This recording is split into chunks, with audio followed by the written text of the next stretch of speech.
Cabaran utama yang dihadapi untuk menyiapkan tugasan ialah jaringan internet yang lemah dan tidak stabil di INASIS. Hal ini menyebabkan kesukaran untuk mencari bahan rujukan untuk tugasan ini. Selain itu, sumber rujukan yang diperoleh juga terhad. Jaringan internet yang lemah melambatkan proses untuk menyiapkan tugasan. Seterusnya, cabaran kedua yang perlu kami hadapi dalam menyelesaikan tugas kami ini adalah iaitu kekangan masa. Ada di antara kami yang jadual belajarnya padat dan membuatkan kami sukar untuk buat perbincangan. Jadi kami terpaksa menunggu masa yang sesuai untuk membuat perbincangan. Selain itu, ada juga di antara kami yang mempunyai bebanan tugasan kerja yang banyak. Juga ada di antara kami yang masanya tiada, iaitu kami berlaku ketersediaan masa dalam untuk membuat perbincangan.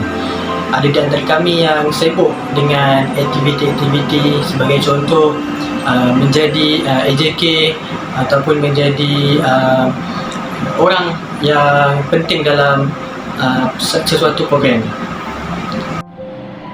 Cabaran seterusnya ialah ahli kumpulan yang mempunyai kesukaran dalam mengakhirkan tugasan. Hal ini berlaku kerana kesukaran dalam memahami kehendak soalan yang diberikan. Pemahaman dalam soalan adalah amat penting agar kita dapat mencapai kefahaman dan tidak lari daripada konteks kehendak soalan dalam menyediakan tugasan. Seterusnya, pengagihan tugasan boleh menjadi kesukaran apabila seseorang individu tidak mempunyai minat untuk memikul tugasan. Kita harus faham bahawa semua tugasan yang dilakukan haruslah mempunyai minat yang mencukupi.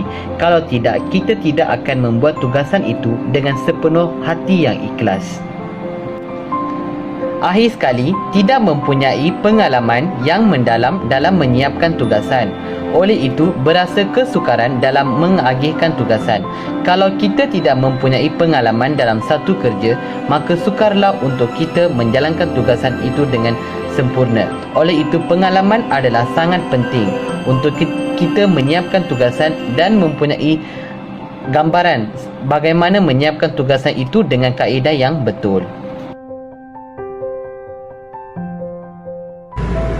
Saya Jenis Sri Anak James, nombor metrik 296694. Saya akan menerangkan solusi bagi cabaran jaringan internet yang lemah dan tidak stabil di INASIS adalah dengan menambahkan kawasan liputan Wi-Fi seperti sinar repeater tanpa wayar yang seperti sedia ada di INASIS kita. Hal ini boleh meluaskan lagi jarak jalur lebar di kawasan yang mempunyai isyarat yang lemah di INASIS. Solusi yang kami ambil bagi mengatasi cabaran kekangan masa yang dihadapi adalah dengan menetapkan tempoh masa untuk membuat perbincangan. Kami akan membuat undian di dalam grup WhatsApp bagi menetapkan tarikh dan masa perbincangan.